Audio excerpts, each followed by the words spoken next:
You're the champion, aren't you? Sir, you aren't champion the Ure. Hello and welcome to Rumpled Trenchcoat, a Columbo podcast. I'm Rich Nocella and I'm here with my sister. Adrienne Nocella. And this episode we're going to discuss today is The Most Dangerous Match in 1973. Starring, of course, Peter Falk as Columbo, Laurence Harvey as the extremely sore loser chess champion, Emmet Clayton, Jack Crucian as the little round gentleman with the accent and his opponent, Tomlin Dudek, Heidi Brule as spurned lover / chess event coordinator, Linda Robinson, and Lloyd Bachner as the chess coach and discount Boris Badenov. We're about 17 minutes BC, and I have to say that this episode, we'd had two back-to-back that were very convoluted. We had Requiem for a Murder, where it was at least halfway through before we realized that the person who died was the person who was supposed to die, and A Stitch in Crime, where the killer killed everyone but his intended victim. And, yes. you know. Yes, true. And so we have an episode now that's at least a little bit more grounded. I'd like to call this episode the second in the Killer Vulcan trilogy. Now, hear me out. Here's why. Okay. Because the previous episode starred actual Vulcan, Right. Leonard Nimoy, and Laurence Harvey also acts very much like a Vulcan. And then the episode following this one is Twin Power Martin Landau. And Double shock. Double shock. And here's what I want to say. Okay, so the twin one is a little bit of a sidestep in terms of being a cold, calculated Vulcan. But these three actors look certainly similar to me. Yeah. Sort of like how, but not really, like sort of how maybe like Britney Spears and Jessica Simpson really don't look anything alike. But if you were to describe the two of them, they sound like they look an awful lot alike. Yeah. I find that Leonard Nimoy, Laurence Harvey, and Martin Landau all look very much like killer Vulcans in this. Yeah. In these three. No, so it's like a trilogy to me. It's like back to back to back. Where if you go back a couple of episodes, no one looks like a Vulcan. I would say so. It's the Vulcan trilogy. Oh yeah, I think that's fair, because at some point all three have worn a turtleneck with a blazer. They look like grasshoppers. All three of these men look very much like a grasshopper to me. Very angular, very slender. Very slender, very tall. Their hair is almost identical. So maybe it's not fair. I'm really only calling them Vulcans because of Leonard Nimoy. Maybe that's unfair. But maybe they all just look the same to me. Yeah, look, they certainly could be classified. If I could confuse Melanie Griffith and Meg Ryan for most of the 80s, then I could certainly see. If we were to describe them, they would sound similar. If you had pictures side by side, you could obviously tell them apart. Right, exactly. So not that I want to constantly be like, oh, I'm so confused by people in this world, right? Because I feel like I did just get through talking about how Anne Bancroft and Anne Baxter, I was confusing them for the same person. I don't go through life generally being confused by people. But I will say The Most Dangerous Match and A Stitch in Crime, I did swap Leonard Nimoy for Laurence Harvey a bunch of times in my memory. And, you know, as long as they don't have the same first name, you're pretty good. They don't have the same first name. Oh, so you're fine then. All right. Good. Our Vulcan this episode is Emmet Clayton, who is the American chess champion. And the whole episode starts with him having a nightmare anxiety dream. And it's really great. It's all foggy. There's strobe lights of different colors going off. His footsteps are loud and echoey. Part of that is because the character is deaf, so the sound is all distorted and it plays a little role in that dream. He's on a chessboard with gigantic chess figures bigger than him, and one of them is the face of his rival that we don't know yet. This is all news to us. We're just seeing him having chess pieces approach him and start to close in on him, and he's so disturbed by the dream that he falls out of bed in a cold sweat. Yes. And that's our introduction to our chess champion murderer. I mean, even in his, all right. what are your thoughts on Laurence Harvey's acting in this episode? Because I don't know how you simultaneously overact and are sedate in your acting at the exact same time. But he rolled out of bed from a dream. I don't know. Yeah. Toddlers do that, but I don't know anyone else who really gets so upset in their dream that they roll out of bed and that's how they wake up. Yeah, I guess that was to show us, the audience, that this was much, much more than just a bad dream, that this was definitely high anxiety, that he was really just absolutely shaken to the core from this dream. And we'll see, because it's funny, there's a lot of information we get in a very short period of time, because once he gets up off the floor, he then goes to the mirror and puts in his hearing aid. Yes. So now we already know, okay, this guy's got an issue with chess and he's deaf. And I like that his dream is like he has an issue with chess. Like that's how you're summing it. He's got some chess issues. He's got some light chess issues. I think he was having some chest pains at the end of it. Wah, wah. We cut from there already to the lobby with the press surrounding Emmet Clayton. We find out, and this is, I was just going to say, I would love to see more shows just do reporters kind of harassing somebody, not really harassing, but just swarming a person, because that was like one of the best expositions I think I'd seen in a long time, because we find out so many things rapid fire that you couldn't find out. Well, here, we'll just say, as the reporters were asking him a bunch of questions, we find out that Dudek, his opponent, was the world champion who got sick and had to retire 5 years ago. And if it wasn't for that, then Clayton probably wouldn't have ever been the world champion. So he's been able to enjoy world championship status for 5 years just because the other guy got sick. Right. We find out that Linda Robinson has not only a connection with Dudek, but also a personal grudge against Clayton. And we find out more about that later. But in the beginning, we already know that just from the scene of them walking down the hall. And we find out that the match is tomorrow morning. So that's a lot of information. Like you couldn't have just two characters. Like Clayton couldn't just be saying to like his friend sitting down at a coffee table, hey, how about how that Dudek retired 5 years ago, no, they'd all know that. But the way they can treat it is, oh, this old question, well, let me answer it one more time for you. But it was great for us, the audience. So I don't know. It was like the press version in this episode of when they just have headshots.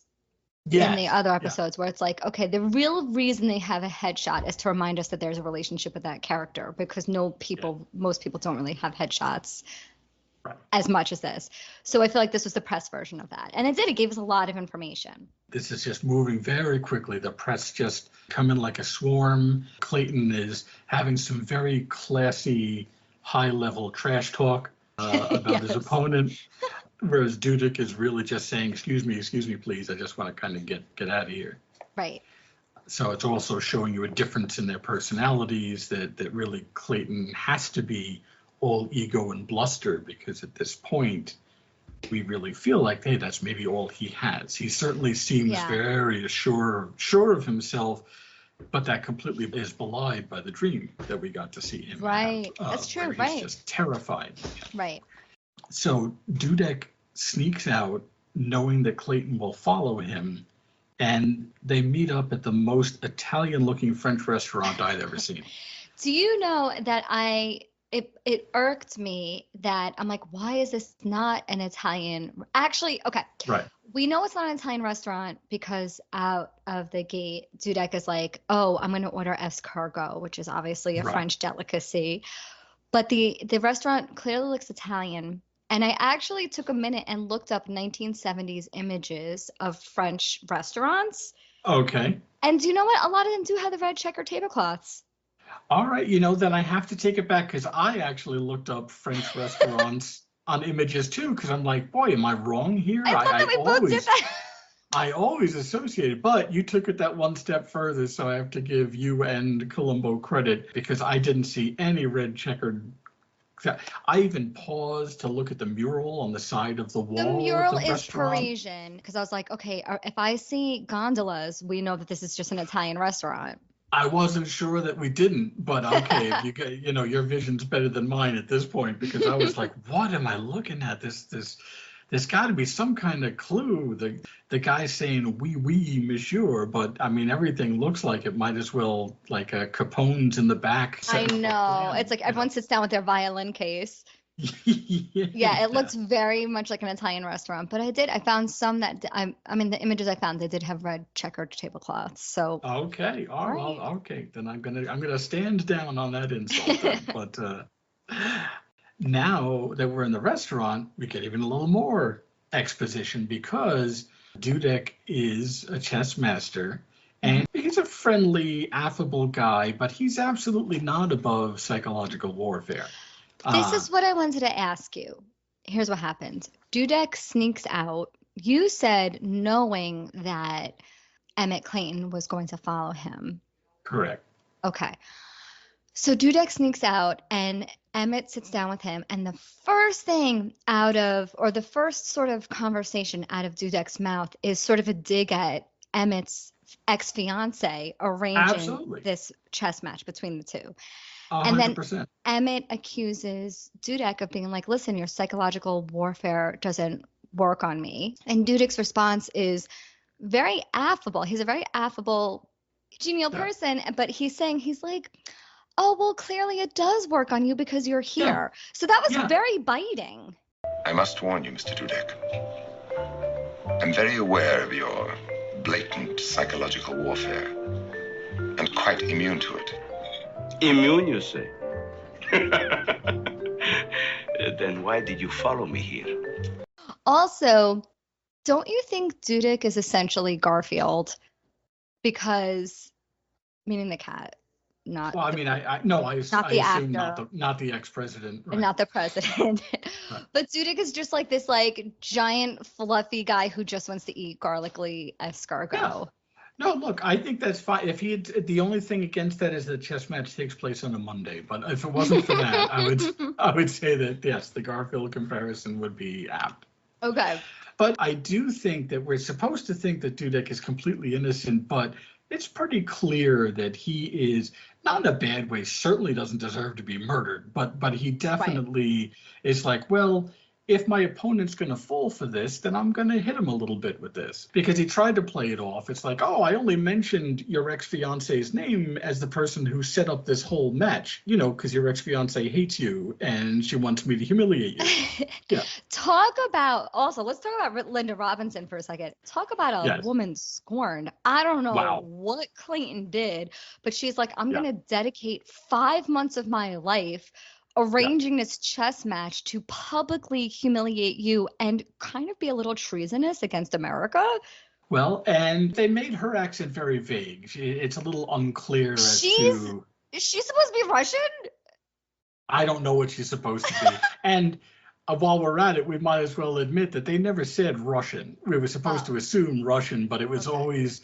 It's all, they were choking on W's and, just doing everything that would make you think Russian. Right. But I don't know if for some reason they didn't want to specifically call them that, but they never did. It was always, I'm talking with the embassy, not the Russian embassy. It's all very vague in the middle of the Cold War for real. And so the fact is that, she was so spurned that Dudek was a family friend. Apparently, Dudek was friends with Linda's mother for many years.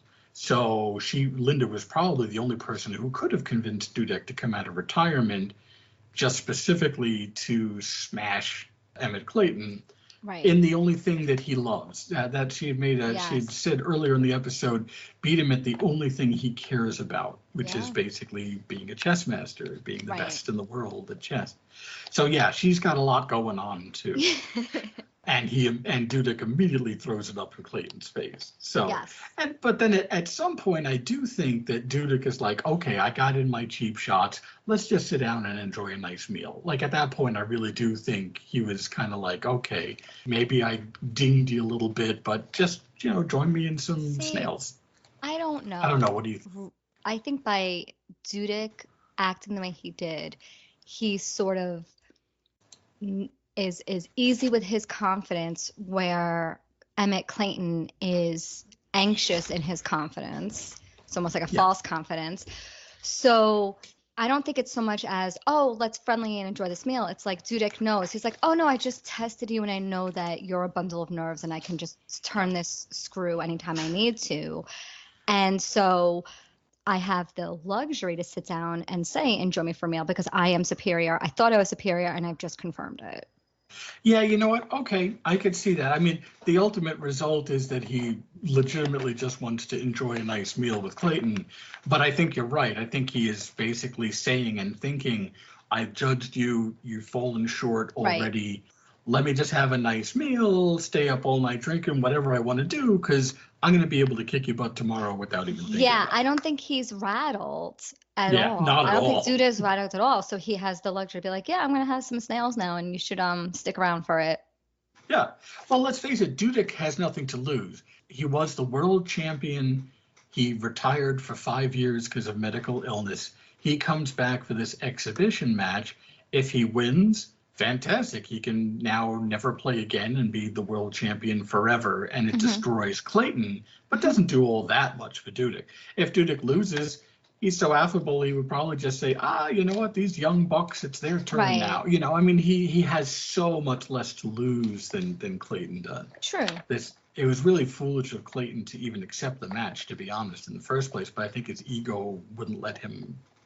He can't not accept the match, because the only reason he's placed in this Grandmaster title is because of an illness for Dudek. So people were already questioning Clayton's worth in that role, because he really only assumed that because the competition was removed due to health reasons. So he can't not take it, because then it's sort of like, oh, are you scared because you know he is, meaning Dudek is superior? Yes. You know, if Dudek's healthy enough to play you, then it's not even really defending your title. It's proving that you're worth or earned your title. Yes, and I'm sure that that's really what Clayton is afraid of, is that, you know, almost like going all the way back to Murder by the Book, when the two authors were writing and the one was going to retire, the other author was afraid that the world would know that he wasn't a good writer and that the other author did everything. So a similar scenario, it's like, well, I've been this grand chess master for 5 years, and if Clayton loses, everyone will just think, well, you're a fraud. You never really deserve that, even though you beat everybody else on Earth other than this one guy. But people would still feel but it's that like one he didn't guy. earn that spot. Yeah. Right, exactly. That happens in fighting all the time, right? Where it's like you get to a certain level, you're better than everybody. No one, there is no, it's like there's 1 and 1A. There's no like 1 and 2, right? In terms of like positions. Yeah. And then there's like 10, 11, 12, 13. There's like the gap between first and second is so great. But that fight for that first position is really tight. Yeah, absolutely. And so that's what it is. So the rest of the meal, the only thing important is that Dudek does mention how he hates having to eat a regular diet because he takes, you know, and he's not worried about it because he takes his medication. So basically, he's let the audience and Clayton know that he's taking a lot of medication. And that was that. And then, again, one last little dig, because really Dudek, I don't know if he has Clayton's number, if Clayton really is this huge womanizer, or if that's just something Dudek latched onto to get to Clayton. But again, he brings it up again because Clayton says, well, chess is the ultimate test of the human mind, isn't it?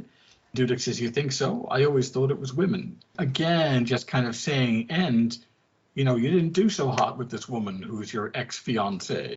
To the point, you know, when you're a fiancé, I don't know how many times people get to being a fiance but then never get married. And I know it happens a lot. But you would really think that if you get to that point, either you would have broken up before you became a fiance, or something pretty bad happened to have somebody say, yes, I will marry you. Whoops, no, I don't. And we don't know who broke it off. We just know that something bad happened. The implication is that Linda broke it off because Emmet Clayton only cared about chess. And, you know, but we don't know. We have no idea what else really happened. I still think that's also Dudek just being like, I'm so far superior at chess than you are that it's not, I don't even have to think about it. It's Yeah. not the greatest demonstration of, Yeah, mental, not the ultimate test. Yeah, it's not the ultimate ultimate test because it's not a test for me because I'm so naturally gifted, unlike you who have to study everything that I do. Right, exactly. And then after he makes that comment, he puts down, this is Dudek, makes that Yes. comment, and he puts down the salt. And then Clayton, I guess, feeling a little better about himself, because I think there was at least some legitimate, okay, yes, Dudek is confident with good reason that he could beat Clayton without even trying.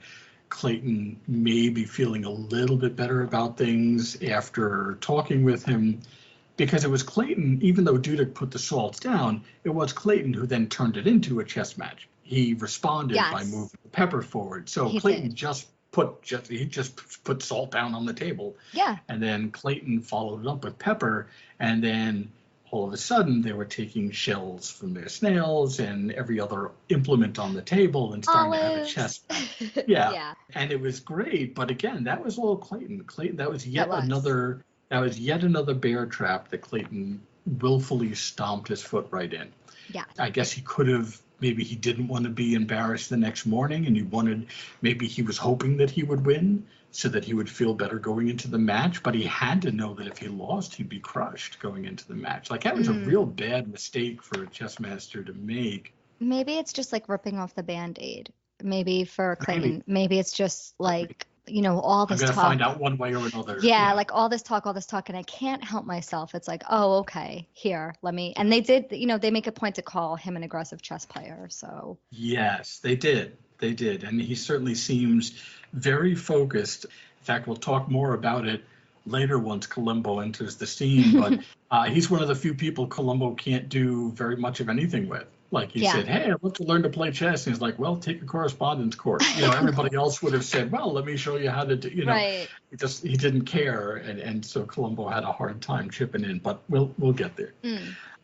As the game progresses, it's clear that Clayton realizes he's badly outmatched, that he's either psyching himself up or this guy is just that much better than him. Right. Because he starts to get nervous. Again, Dudek is smiling and laughing like, oh, you do this, then I do this.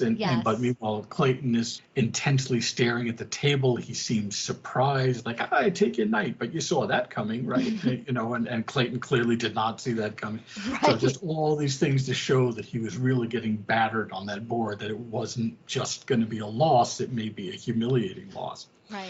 And so as he was having a harder time concentrating, he turned off his hearing aid in front of Dudek, I think to remind the audience that that's a hearing aid, not a radio, and that it's just a reminder that he's deaf and that he can turn off, because he used the excuse of the music, which was perfectly pleasant and low in the restaurant. It's like, I can't concentrate with this music.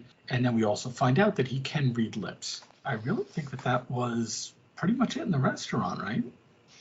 Yeah, Clayton gets nervous, or he's just like every person you've ever played like mini golf with, where he's like, oh, the sun got in my eyes, this is why I can't make that shot, or like whatever. And he's like, the music's too loud, and this is that.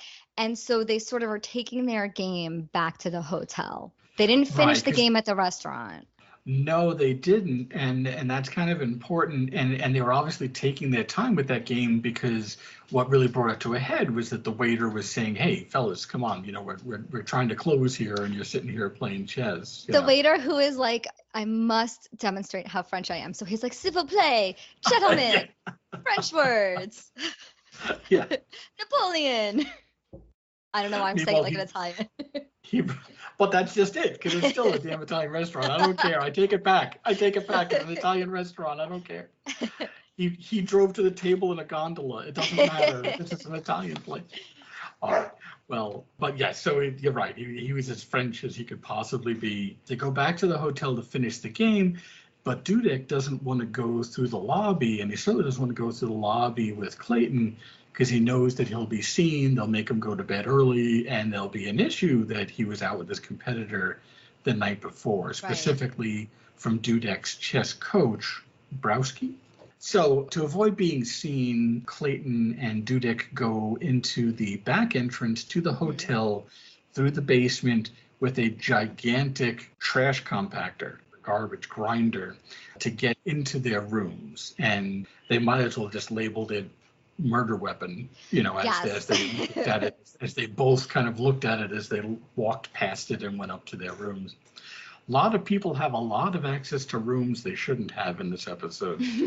So at this point, we now know that Dudek is hiding out in Clayton's room to finish up the chess game with an actual chessboard at this point. The coach is worried because Dudek should have been back in bed hours ago. So they have no idea where he went. He snuck out in the first place.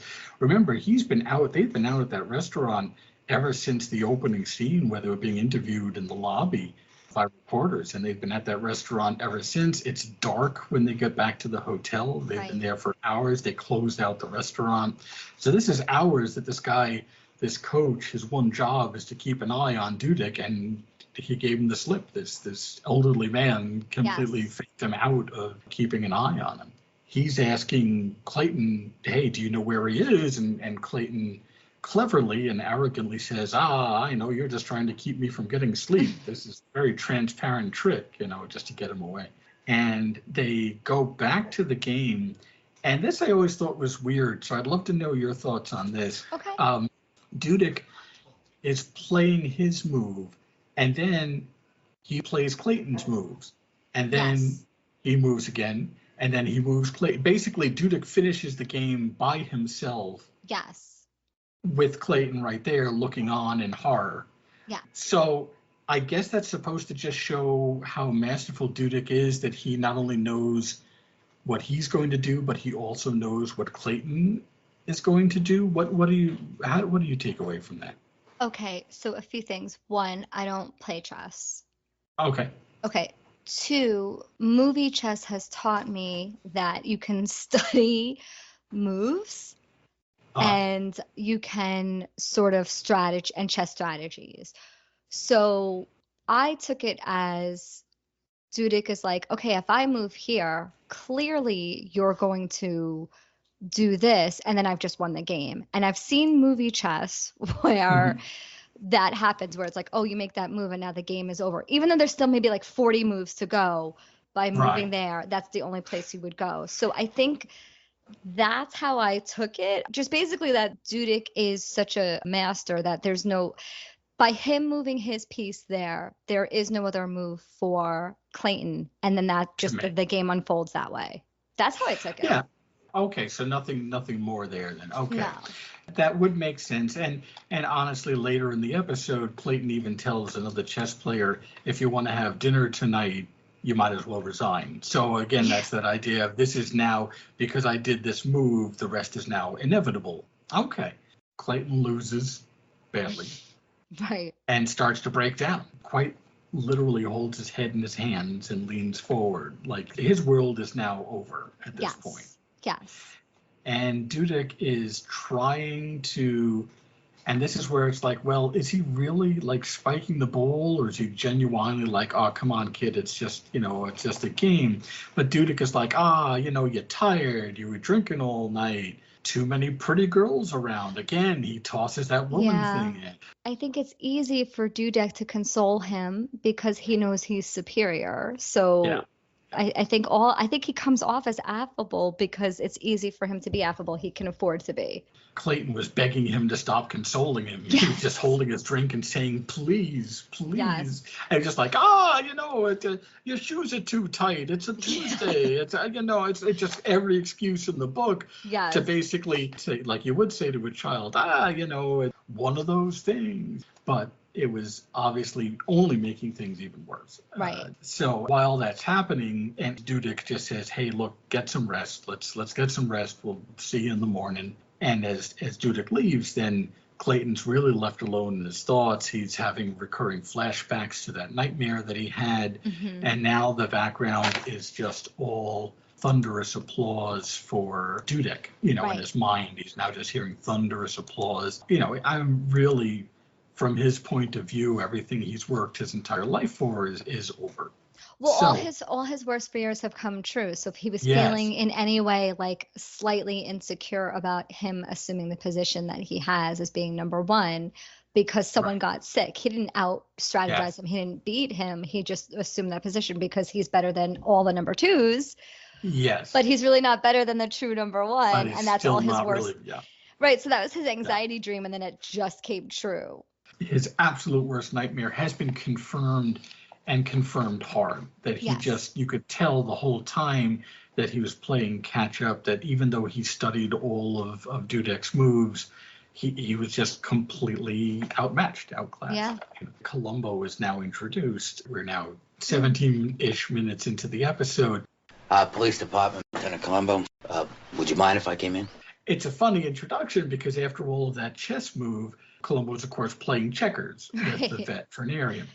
But he does the same thing. He's like, well, now, but if you jump me, then I have to Yes. jump you. And that, so even though it's checkers, they're kind of getting a little hint that Columbo is thinking a few moves ahead, even though it Definitely. is just checkers. So he's at the vet's office because his dog, was scratching at his ears too much. Apparently, everything's going to heck because his wife is out of town visiting his mother. So, It's so relatable where it is like that idea of everything goes wrong. You know what I mean? Like yes. when it rains it pours. So it's like his wife Yeah. goes out of town, fine, like she runs the household, she does everything or whatever. So that's how he sort of made Right. it sound. Like it's so she Yeah, leaves and it's like everything that can go wrong does go wrong. Yeah, absolutely. Pilot light. The pilot light went out, and very relatably, I don't even know where the pilot light is. But it went out. And so thankfully the dog is fine. The only thing I think that's worthwhile mentioning, other than the setting up the fact that the Basset Hound named dog for right now is just going to need a procedure, is that Columbo was already aware of Dudek because last night when the coach couldn't find him, he called the police declaring him already a missing person. Yes. And then before Columbo had to do anything, Dudek showed up again because he left the room after winning the chess game, went back to his room that he shared with the valet, and said that he went bowling. So he lied about where he really was. Right. Because he didn't want his coach to know he was eating rich food with his competitors. So he lied, saying he snuck out to go bowling, which is kind of a weird thing to lie about. I mean, it's not weird that he wanted to lie about it. It's a weird option that he chose. Oh, bowling, you mean? Yeah. Like I went bowling by myself as a Russian in America. Yeah, that just seems like a strange lie. So now we cut back to Clayton. And now, instead of having a vision of his nightmare, I guess we get to see into Clayton's brain this episode. We might as well call it Clayton's head. Because now we're just seeing a flash on the screen superimposed over him of the fellas loading up the trash compactor. And so it's like, aha, they might as well have gone the full mile and put a light bulb over his head. What happens is he has this mental flash and he says, aha, I now have an idea. And we see him form an idea. And then Clayton goes down to a payphone and makes some arrangements for Dudek that we don't know what. Then he calls Dudek's room in a panic or a fake panic, asking Dudek, and it's the morning because Dudek still has shaving cream on. He's basically getting ready for the upcoming match. Clayton's plan is he's going to make it look like Dudek panicked because Clayton's the superior player and is trying to fly back home. Okay, and is scared. And I have to say this. I love this for Clayton, that this is the only showing of his ego, because unlike a lot of the Columbo murderers, he doesn't walk around like this inflated ego. Right. It's almost like he's a machine, and I guess that's why he is a good comparison to a Vulcan. He's almost like a machine. He just lives and breathes chess. He doesn't care about anything else. So it doesn't matter really so much what people think about him in any other way other than he's a superior chess player. Other than he is the superior chess player. Right. So he doesn't care about money. He doesn't care about really anything. And this is really the only showing of his ego where it's like, I'm not just going to like kill this guy. I'm also humiliating him. It's like, right? Yeah. Okay. Absolutely. No, it's he basically, I mean, we'll go into this a little later, but Okay. there's a tremendous amount of projection on Yeah. Clayton's part. Okay. That basically everything he says about Dudek is really about Clayton. He's scared and wants to run away. Well, that's what Clayton would love to do if he thought he can get away with that. So we have Clayton in the phone booth. Clayton is making plans for Dudek's escape from humiliation. Clayton's impression of Dudek is better than Dudek's own impression of a Russian chess player. Yes. He's got a really good Russian so. accent. Yes. He does have a good Russian accent. He's got the best Russian accent of everyone in the entire cast, and he's not playing a Russian actor. And interestingly, the only other thing important about that phone booth scene is that he's having a little hard time with his hearing aid. So that was my question, because it was the feedback from the hearing aid, right? That's what we heard. But I wasn't sure if he was doing that intentionally, because what Clayton was saying on the phone was like, oh, hold on, there's some interference. And I didn't know if that was deliberate or if he really was having interference from his hearing aid. There would have been no reason for Dudek, in quotation marks, to be having interference on the phone, say, oh, we have a bad connection. So I really feel this was letting us know that when Clayton was so frustrated after losing the game that he flung his hearing aid across the room, that it damaged it. That makes sense, because they never revisited. It's not like Columbo comes in and is like, well, the operator who took this call, or the flight attendant who took this call, was like, oh, there was interference or anything. So it didn't really come back, but it didn't matter except to let us know that his hearing aid is on its way out. Yes. They didn't have to do that part of it for that explanation, because we saw him throw it. So we knew that his hearing aid was on the fritz. I think so, although it might have helped to do that just so that we didn't assume that it broke and then he fixed it again immediately. You know, so it was on its way out, but I see. Not quite did. Okay. And then part two of his plan to get Dudek out of here is to then call Dudek's hotel room in a panic. Clayton's whole scheme is like, I messed up with a woman. She thinks she's in love with me.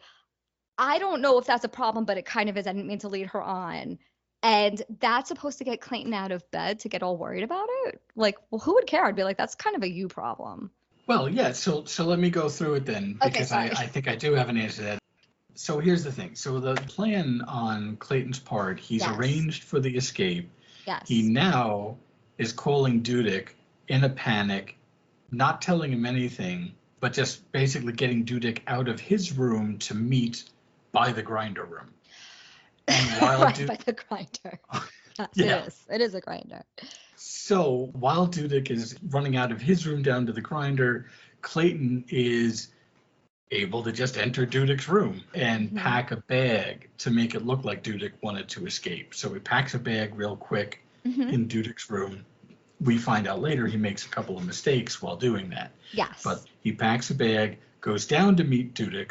At this point, his hearing aid is completely shot. So in that brief amount of time, it was on its way out. It lasted just long enough to finish the call, and it's out. He's not wearing it, but he can read Dudek's lips. Right. And so he is appealing to Dudek, basically in a complete panic.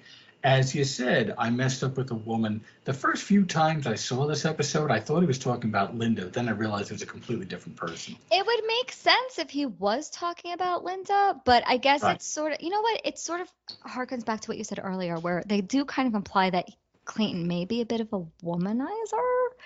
Well, I or think is distracted by Linda. Yeah. Well, this is what I think. I think this is Clayton not being a better chess player than Dudek, but thinking farther ahead in other things than Dudek. Because I think that he clearly was bombarded by Dudek saying, oh, you young people and the women and the women and the women and the women, 1,000 times the women. I also appreciate being called a young person at like 50. I love the idea that he's like, you young people. You're saying that Clayton is sort of... Clayton is actually thinking ahead on this one. He knows he's been bombarded by Dudek about what Dudek presumed about Clayton, which is that he's consumed by women when actually Clayton is just consumed by himself in chess. I think he's consumed by chess, less himself, actually. That's what I mean about his ego. I think it's actually less himself and more just truly just chess. More just truly just chess. Chess, but if he was consumed by chess, then he wouldn't care if he was first, second, or 300. So there's a little bit of self involved, too. It has to be. Okay. There has Okay. Otherwise, none of this makes sense. There has to Okay. be enough ego. There has to be enough ego that he's about to murder an elderly man rather than risk losing a game of chess Okay. to him in public. That's So there a has fair to be point. at least an element. So, but he's using Dudek's preconception of Clayton. Clayton is Yes. saying, okay, this guy thinks I'm a womanizer. Let this be an excuse. I led this woman on. I treated her badly. She thinks I'm in love. He's just really panicking over this. Right. And it would have made sense if it was Linda, but it couldn't have been Linda because he had to pretend that the woman is from Dudek's own country. Again, not Russian. That's why they had to keep saying from your own country. But this is why I'm like, but then I was surprised when you're like, Linda didn't commit treason. I still think she committed treason by not supporting America. Okay. She's definitely treasonous. And that's why I give Clayton credit for, in that brief moment, being a better chess thinker.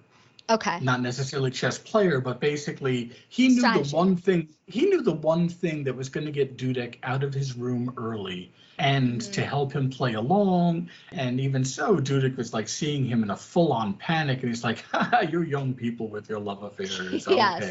Okay, so he's trying to help him out. And so Clayton finesses Dudek into writing a few phrases that Clayton can allegedly copy in his own handwriting to a note to this girl. That doesn't exist, of course. Right. And so that's how he could say things like, I don't know, I was wrong, I'm ashamed, stuff like that. And so Dudek does. So now there is a physical note in Dudek's handwriting saying, I was wrong, I was ashamed. Clayton's like, just write something like, I was wrong, I'm ashamed, I'm inferior at chess of hearts when it comes to love. Yeah, I don't know what I was thinking taking on this chess match. What a bad idea. I clearly can't beat. I can't beat you in love. And that was part of the other thing. Clayton packed a bag, but he also took some official envelope from Dudek's room. Yeah. So the idea is he's going to put that note in the official envelope, really to seal the deal that Dudek wrote this note with the obvious assumption that it was Dudek saying that I was wrong and ashamed. And so Dudek was still working with him. Clayton was acting convincingly paranoid and just a complete wreck. And Dudek said, look, don't worry, we can postpone the match. We can postpone it a few days. Well, he's still not going to get any better than him in a few days. He'd need a lifetime. Right. So it still doesn't solve the problem, but that's the one time where you're like, okay, no matter what he was originally doing, Dudek really is like, hey, look, pal, just relax, just take it easy here. This is just, again, because he knows he could beat him at any time. That's what I'm saying. He can afford to be magnanimous. That's always that's it. He can afford, Dudek can afford to be magnanimous because that was his little psychological test very early on in the episode. And now he knows, and it was confirmed in the tablecloth game. It was confirmed further in the hotel game. Right. So he can afford to absolutely. be. Yes. So he can afford to be magnanimous, but he still is magnanimous. But he is, He didn't have to be. He still could. And then, of course, that's when Dudek notices that Clayton has Dudek's own suitcase. It's like, what are you doing with my bag? And that's when Clayton shoves him through the doors to the garbage room. Yes. And we don't see it, but he must have then thrown him down the garbage chute, which was not immediately by that door. So he had to shove him 8 feet to get. That's what I'm saying. It's like, I know that Dudek is older and he's not in great shape and he could be assaulted and shoved into things. But I'm also like, that garbage chute is from Willy Wonka, right? Where it's almost like a water slide. It's like, unless this guy's completely incapacitated, he at any point could stop himself sliding down. That garbage chute had 3 turns in it. It was not just a straight line into the garbage mangler or incinerator or whatever it's implied to be. Well, it was, but the way they shot it, it looked like there was turns in it. It's like going down a water slide. So I'm just like, if he just put his hands out or 1 foot out, he would stop that little slide into it. Well, look, if that restaurant was an Italian restaurant, then this would have a lot of turns in it. That's fair. Okay, thank you. Your point is completely made. He was not knocked unconscious and then shoved down the chute, which maybe he should have done. Yes.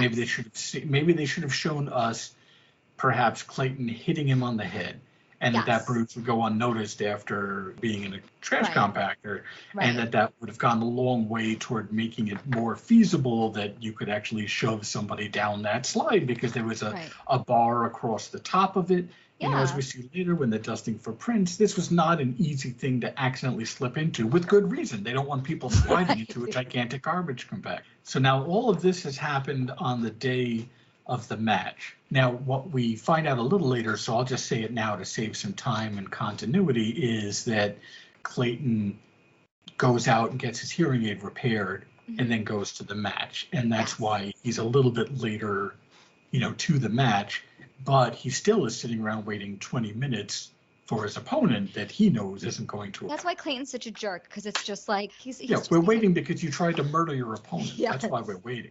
And now at this point, it just cuts right to the outside of the hotel. Columbo and the sergeant runs up to Columbo, and Columbo's like, "Hey, what's with this guy keep on disappearing?" And the sergeant said, "Yeah, well, they found him early this time," and an ambulance drives by Yeah. the both of them, and it says, "Yeah, Dudek's being rushed over to the hospital." So Right. now we know that Dudek is alive. It may not be as obvious, but the ambulance is taking him to the hospital. He Yes. wouldn't be dead. Right. Yeah. It's like a Ghostbuster ambulance. It is. Yeah, they're taking him in the Ecto 1. The ambulance that was taking Dudek away, it had fins on it. It did have It fins. was definitely, So cars which is still strange had because that should have fans been in like the 20 years 70s? out of date. That's Yeah, what I'm yeah. saying. It probably was a real ambulance because they would have been, ambulances, unless you're in a really wealthy area, they tend to be a decade or two out of date. Guess They so, tend to yeah. ride them into the ground. Yeah, that's true. So the sergeant's talking to Columbo, and as they're talking, Dudek is getting driven to the hospital in the Ecto Yeah. 1. And that's when Columbo's like, oh, I guess he's not a missing person. They just found him.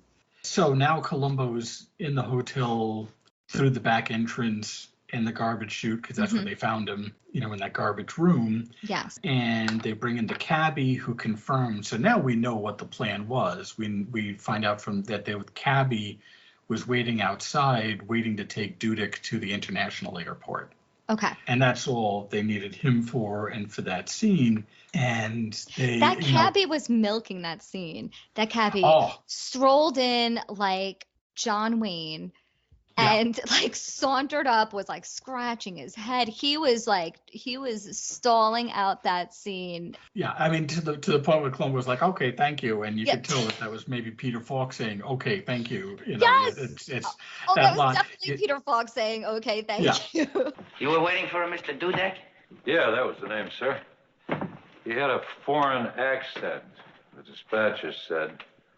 I don't know, if I was a little late in getting here. You know where you were going to take him? Yeah, International Airport. Okay, thanks a lot. You bet. Well, he was stalling out his scene. He was walking very slowly. He was escorted in. He was looking. He also was like 6'4". He was like looking. I know Peter Falk's probably only about 5'8" or 5'7", but he was still towering over both actors. But yes, that's his little bit of claim to fame there. The sergeant and Columbo go up to the hotel room and they talk to the coach, Borowski, and Linda Robinson is there. And she says there's no way that Dudek would have escaped because they didn't have the note yet, but it looked like Dudek, because there was the packed bag. There was a few things that looked like Dudek was trying to sneak away. Yes. The cabbie confirmed that he was waiting to pick him up at the airport. So it already looked like Dudek was trying to escape and fly away someplace. Linda is saying, no, he would not. He would not be afraid of this match, and certainly not a match with Clayton. Just really dripping with. Hates Clayton. Yes. Quite frankly, Clayton seems completely indifferent about her at all. Yes. Yeah. It's not like he's getting irritated that Linda put this match together. He just seems completely, which is probably why they broke up, but he seems completely indifferent, and she's still real mad. Yeah, she's still furious, which means that she probably was hurt a lot more than him because he probably isn't capable of thinking, or feeling of many things, unless it's going to be a blow to his ego. He's not worried about it. Right. So, so he's very cold and polite, maybe even just like slightly wistful if you wanted to give him the benefit of the doubt, which I don't. At that point, after that little brief meeting, then Clayton comes up to the room with the person who is running the chess match in the hotel with the note. Yes. And this is what you always talk about, so I'm sure we'll get to that in a moment, but this is the killer interjecting himself for no real reason. Yeah. He brought the note, which was important. That was an important part of a thing, and it would be a thing that you would want to bring to somebody's attention, but we'll get to just in a little bit where he really interjects. And I love that Columbo starts to ingratiate himself with Clayton, and it doesn't really work. You're the champion, aren't you? I want to say it's a great honor to meet you. I've got a cousin up there in Albany. He wears big, thick glasses, and he thinks you're the greatest thing in the world. That makes 2 of them. So again, in front of a whole room, Yeah. she's just calling this guy out for being a complete... She's basically Alice Crampton. Yes, I was know, thinking that. I right? said that. Yes, absolutely. Well, that makes 2 of them. You know. Yeah, absolutely. So they read the note that again says stuff like, hey, I'm sorry, I was wrong, I'm ashamed, et cetera, et cetera. And this is where Clayton interjects himself, because he could have just delivered the note and let it stand by himself.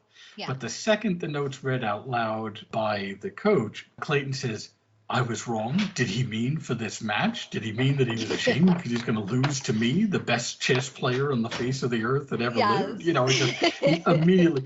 And Columbo's not having any of it. He just looks at him from this, a little side glance at Clayton, and then he goes back to the coach and says, is that his handwriting? Just kind of completely ignoring all of that. So, you mentioned about how you'd want to have the note.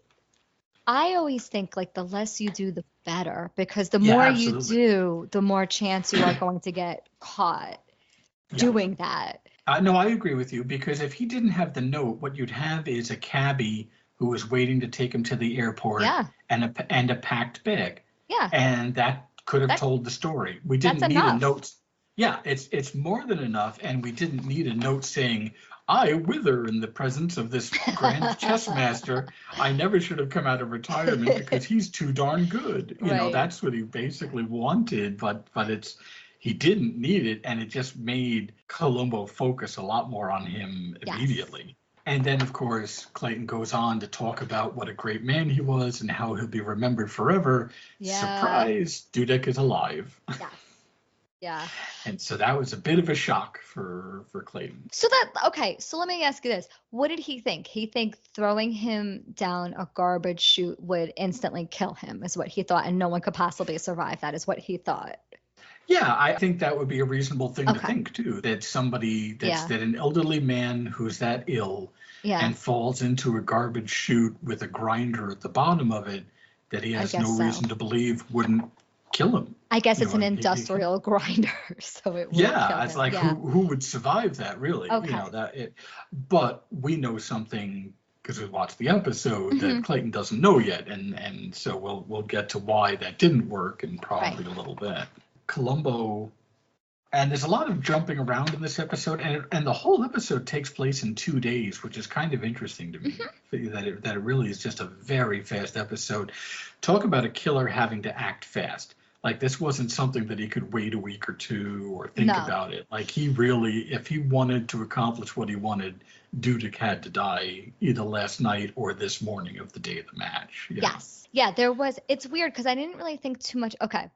I guess compared to other Columbo episodes, I wouldn't say this was like super premeditated, but of course it's premeditated because he goes, Clayton seals off the door lock with a piece of tape in the hotel room so it can't actually ever lock. He sneaks in, he's packing a bag, he comes up with a whole cover story. So obviously it's premeditated, but it's not to like the level of premeditation that I think of other ones, because I guess Clayton did have to act fast to eliminate his competition.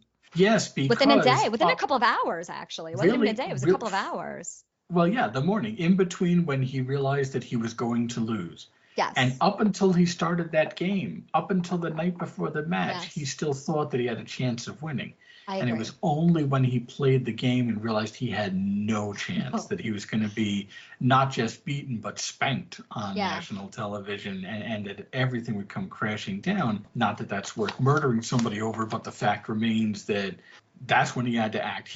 That game could not take place if it meant blowing up the hotel and then having to reschedule.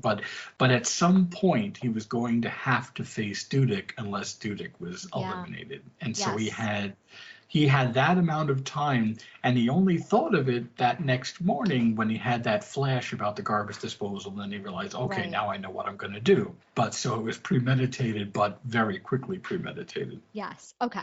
So again, a lot of jumping around. So now all of a sudden, we've got Columbo smelling Dudek's shirt from the night before and saying, hey, look, there's garlic on the sleeve. So, of course, when I think garlic, I immediately look for French restaurants. You're right. Also, that's a funny thing. Okay, so if I were writing the episode, because Dudek has diabetes, right? That's what we know Yes. he has. Okay. So, yeah, garlic's not a problem for diabetics at all. It's not. So he should have had he should have been a sloppy eater, and his whole shirt should have been like stained with like caramel sauce or like ice cream or if they really wanted it to be French, because it actually didn't have to be French. It could have been any kind of restaurant that had a checkered table. Oh, I was just thinking of like why it was a problem for Yeah. a diabetic to eat garlic. It shouldn't be. It's not, and the coach even said garlic is not a problem. Yeah, so it shouldn't stand out to Columbo, is what I'm saying. It shouldn't, except that it confirms that that Dudek lied about going bowling and instead went to a restaurant. Yes. Which up until that point nobody knew except Okay. for Clayton. So that's the only reason that was important. What I was going to say is, if it is a French restaurant, they cook with heavy cream. They could have had the things that would be bad for a diabetic. Yes. One of the medications on the list that we see later is Lasix, which means he should be watching his salt because he has congestive heart failure. So I didn't know any of that. a lot of things, it is important that he followed a diet. He wasn't, he was really putting his health at risk. Yes. I think they could have postponed the match a few days, and Clayton could have just taken him out to eat every night, and would have solved this problem right there. Yeah. Oh, that would have been nicer. That would have been much nicer than shoving him down a garbage compactor.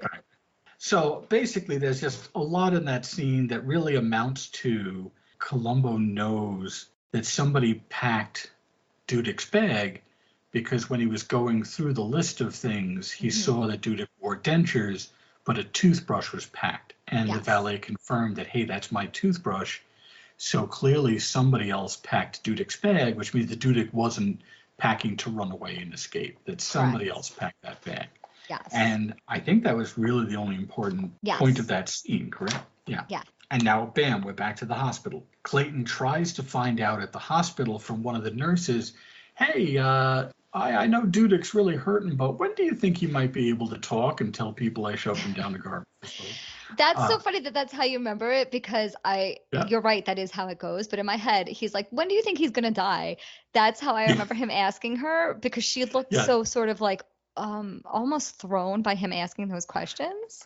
Yeah, no, because that's what, all kidding aside, what he's really asking is, oh, I'm glad to hear, do you know when he may be able to start being awake and talking again? Mm-hmm. And she said, well, I have 10 to 24 hours, basically letting him know he has a very limited amount of time. Again, he's got to hustle to try and kill this guy, because now it's not just, oops, a plan. It's Dudek waking up and said, you shoved me down the garbage disposal trying to kill me. At that point, it's attempted murder.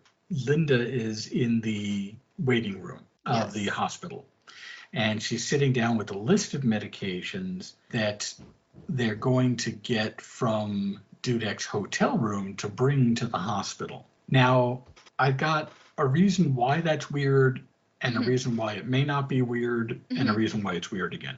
Okay. So the reason why it's weird is that hospitals, even back then, would use hospital-based medication unless there was something there that you couldn't get at the hospital. If it was like chemotherapy, or if it was a medication the hospital didn't have on hand. But at least the medications they let us see were pretty standard stuff. Okay. So there's no reason why they had to get his medication from home, basically. Right. I thought that was weird too. It is weird. And the only reason that I think the only excuse I'm going to give them, and they never mention it themselves, but the excuse I'm going to give them is that, well, he's an important, not quite Russian, but maybe most likely Russian dignitary, and we don't really trust the medication. We want him to have his own medication. Okay. I did not pick up on those undertones at all. That's because it didn't exist, but that's the only excuse I'm trying to think of, where it might have been possible that they did that. And then the reason that it's silly again is for them to be that careful about it, they obviously didn't examine the medication when it was brought back. So we're gonna get into that in a moment, because that's another there's an awful lot of odd things that just happen to fall right, Yes. in this episode. So she's sitting down with the list of medications. She's blaming herself. She says, oh, if he dies, the implication is at that point, she feels like she forced the issue by making this match happen, and that he wanted to run away from the match and possibly accidentally killed himself in the process of running away from the match. So she's feeling incredibly guilty. And this son of a gun says, oh, Linda, you mustn't take all the blame. I mean, what a piece of garbage. Yeah, he's not great. He's the cause of all of this, and he's just like, you mustn't blame yourself. Yes, you should be blaming me because I did it. Yeah. Oh, he's just so awful. And this is why when you had asked at the beginning of the episode what I thought of his acting, and I thought that was great. I thought that he's just this really ice cold. If it's about him, he'll get all emotional. That's the only time he really gets emotional, is when it's about him and his ego and his chest. Okay. But anything else, boy, just frosted. Just absolutely He is frosted. very cold. Yeah, At that point, Clayton continues to project his fears and his feelings onto Dudek. He said, well, we played a game and he lost, and he must have been so afraid of losing, and it must have shaken his confidence. Yeah. Basically, everything that he was feeling, he was pretending that Dudek was going through. Yes. Blatant, naked attempt to take all of his fears and put it on Dudek. And so then Clayton takes the list from Linda to take a look at it, and he looks at it very briefly, and then gives it back to her, and he makes an excuse to leave. Clayton goes to a different part of the hospital waiting room, sits down, and starts to now write down the medication from memory. Right. And again, chess players have wonderful memories. Brief sidebar continuity. The first two medications on the list are digoxin and digitalis. Okay. And that's actually the same thing. Oh. Digitalis is a category of medication that's from foxglove plants. Okay. So digoxin is a type of medication that's derived from foxglove plants. So if you think of digitalis as like the genus, and digoxin is maybe the species, if it helps you to picture that a little better. But basically, you would never be on both. We didn't see that if the insulin was on the list, but it would have to be, because back then they really didn't have much but insulin for diabetics. And so he's in the process of doing that, and Columbo, of course, mysteriously appears out of nowhere, as he always does. Yeah. He says, I missed you upstairs. Yeah, well, anyway, gotta go. And so Clayton starts to go outside, and Columbo runs out after him because Clayton left his pen behind. Now, we find out later, but we might as well now for continuity's sake, Columbo took that pen and scribbled on a piece of paper for himself to analyze later. Yes. And then ran out to return the pen. Now, we don't know that until the very end of the episode, but but it was just one of those things where I figured let's mention it while it's happening. Okay, while it happens in real time. Yeah. All of this stuff is just small little details that are just kind of adding up. And so now the next whole segment of the show is really just Columbo trying to accidentally get Clayton to the restaurant to be ID'd by the waiter. Yes. So of note, it was neat to see. I had no idea his car was a convertible. I had forgotten because it's so rare. The top is down. I mean, its other car is nothing fancy. It's just for transportation. As part of that, that's when Columbo says, hey, I really hope you can give me chess lessons. Well, take a correspondence course. Okay, well, let me tell you, I'm having some trouble with this case. Like, he tried something, it failed immediately. So Columbo went on to, hey, look, I really need your help with this case. There's some things I don't understand. Well, I don't care. Well, okay, how about this? Yeah, I mean, Columbo had to try a few things in a row. Yeah, Clayton doesn't care what Columbo thinks of him. So he doesn't have an ego like that, which is what we're very used to. Where a lot of the times the killers get themselves into trouble because they're trying to establish dominance over Columbo. Columbo doesn't bother Clayton because Columbo's not even on his radar. He's just so focused on like, okay, let me eliminate the threat to my match. Period. I don't care if Columbo thinks I'm brilliant or not. He doesn't even matter. Right. He doesn't matter. Almost paralleling how Dudek thought of Clayton.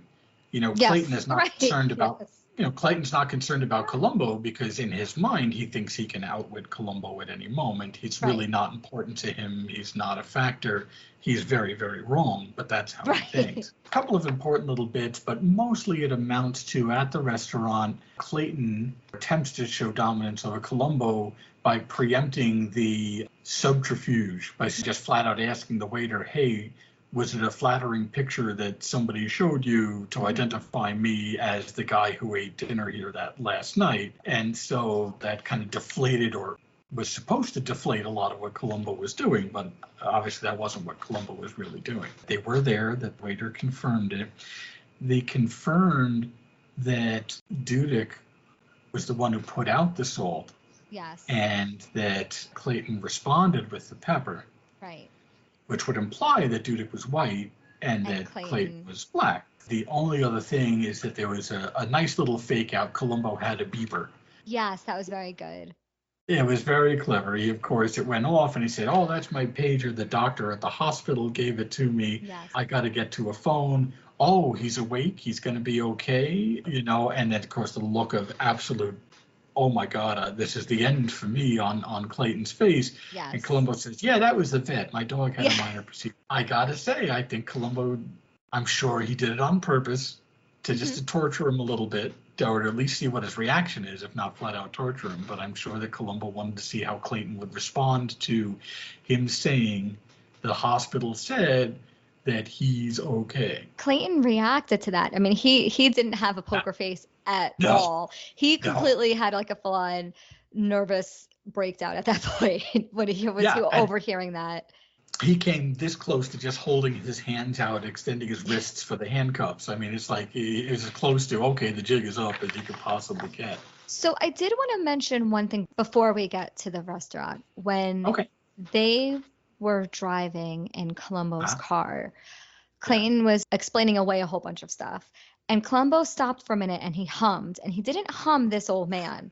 Right, because he would have if it were a later season, but he doesn't do this old man until they're in Mexico. Right. Right. Yes. So my question too is that the hum? Is that do you think that's like the laying the foundation of, oh, he should also have this hook. Columbo should also have this hook. He should hum when he knows what's going on, because it was a break in the pacing of that scene to have Columbo just suddenly start humming. I understand you were 5 or 6 minutes late yourself to that match this morning. It is my habit, Lieutenant, to take a brisk walk before an important match. As it happens, this morning I stopped to pick up a new transistor for my hearing aid. It went out on me last night.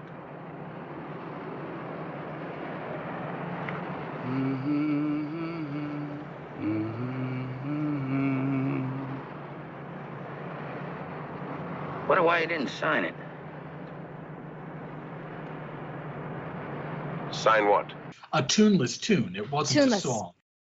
I was geared up for this old man and then remembered this is only season 2, so it doesn't show up yet. But Clayton had said something that I don't know if it was a gotcha enough to do with this old man. It wasn't. So Columbo still didn't know what we're about to find out about the grinders, so that shouldn't have meant anything to him at that moment. No, I don't know if it was just Clayton digging his own grave and Columbo's like, go ahead, keep digging, Clayton, keep digging. That's almost how I kind of took it. I mean, he certainly pulled out the, I didn't even think of that when he tried to explain away the toothbrush in the wrong bag, or whoever packing the bag.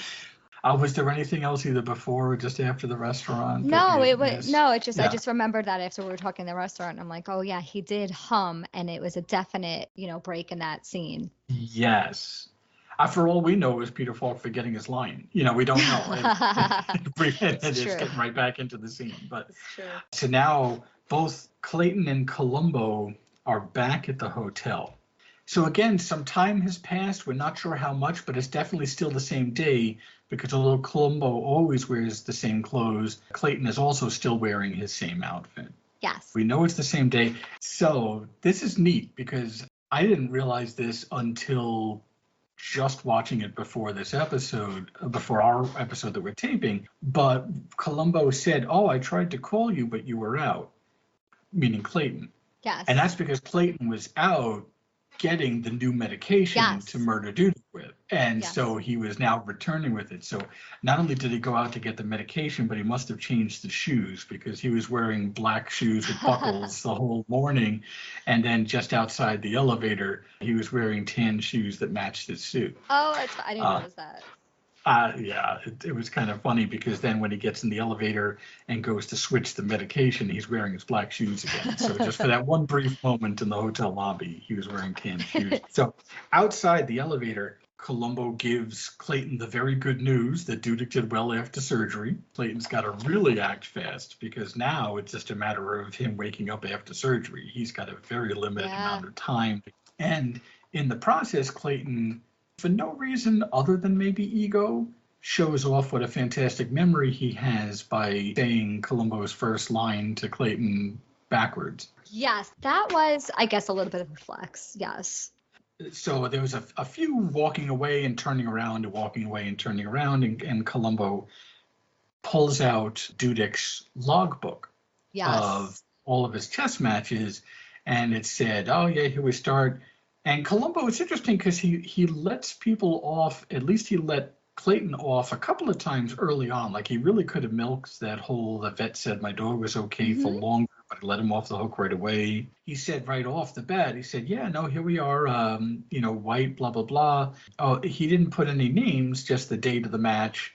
So he let Clayton know right away that he didn't label who was white and who was black. But then, Columbo says, and Black resigned at move 41.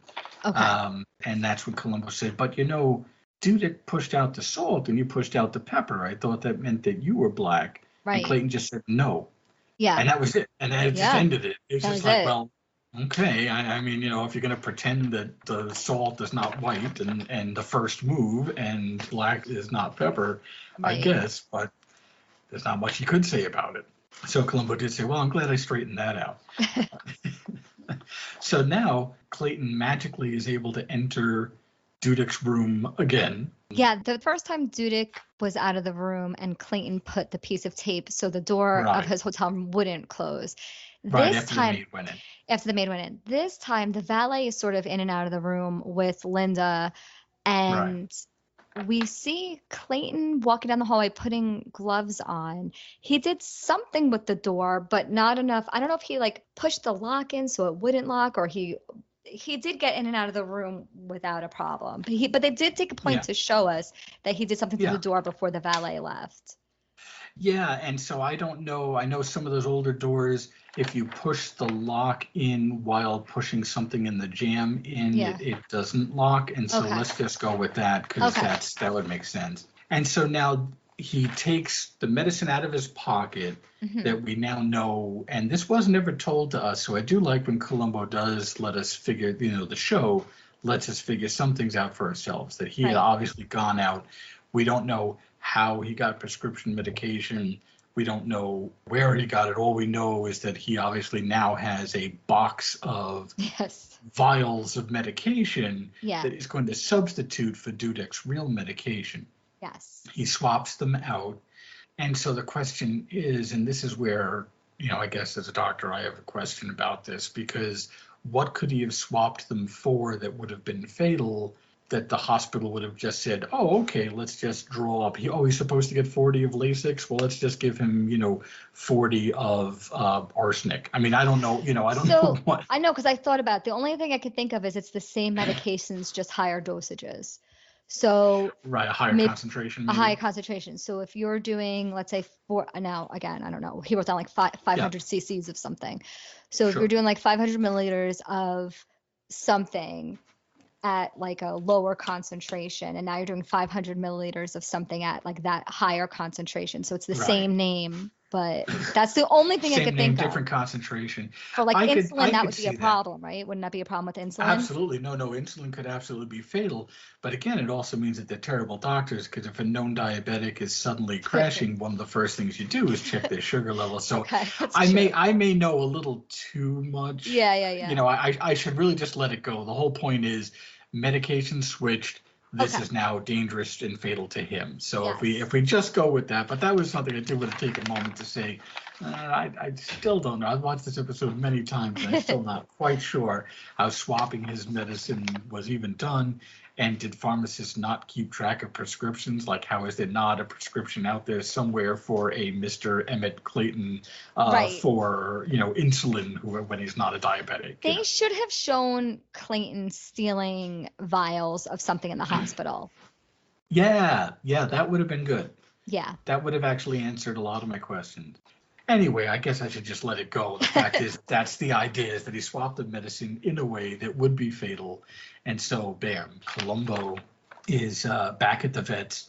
Everything went fine with the dog, but he got a phone call that Dudek is essentially coding. He's in cardiac arrest. Columbo rushes to the hospital, and the victim dies in front of Columbo's eyes. I know.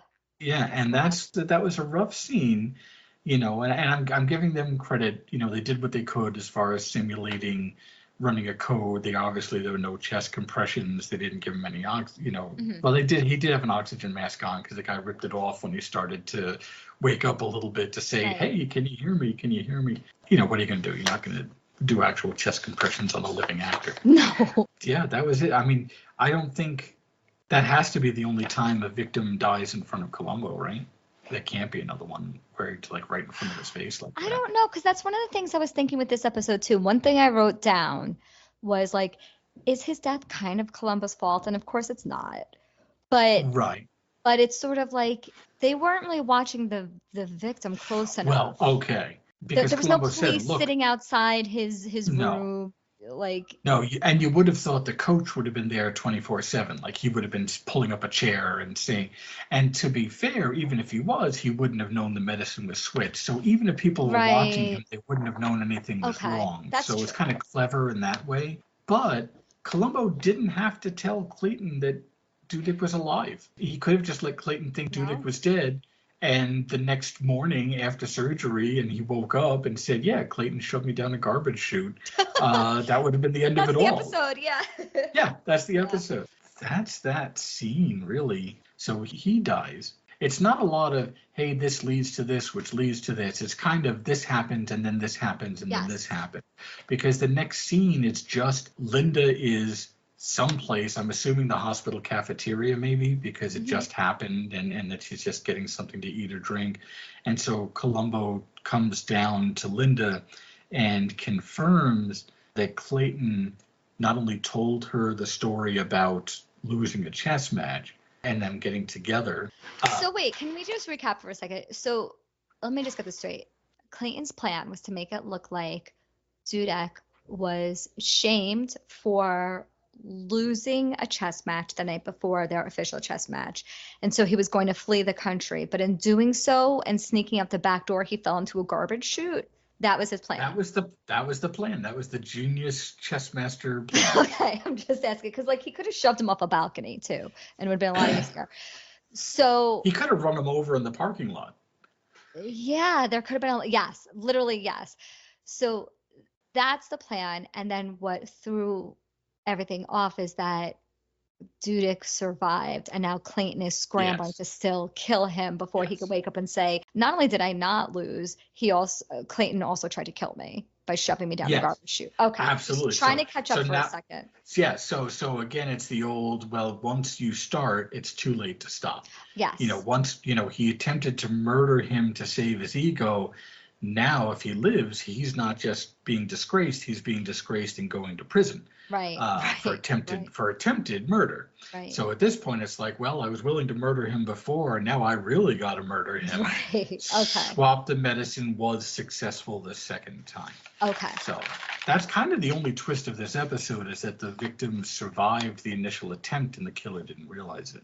Right, and it's really not much of a twist because Clayton finds that out very soon. Clayton finds it out almost, I mean, we know as an audience that he likely survived, but it's really confirmed for the audience and for Clayton at the same time.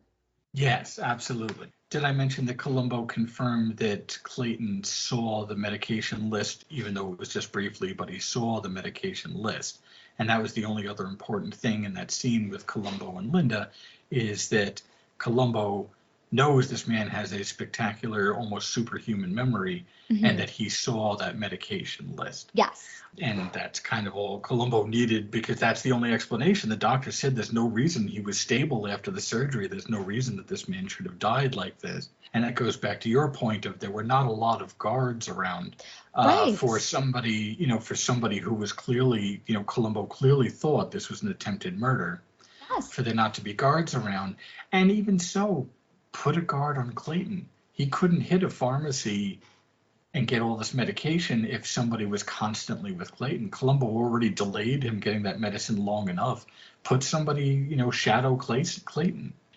Yeah, it's all. This is the trouble with like a TV detective show versus like what happens in real life and what they really do and what they can't do because of like budgeting and that how you can't harass a citizen and You can't, and also it would then mean that Dudek wouldn't have gotten murdered because that would have been a thing that would have prevented it from happening, and that he would have just said, yeah, Clayton tried to kill me.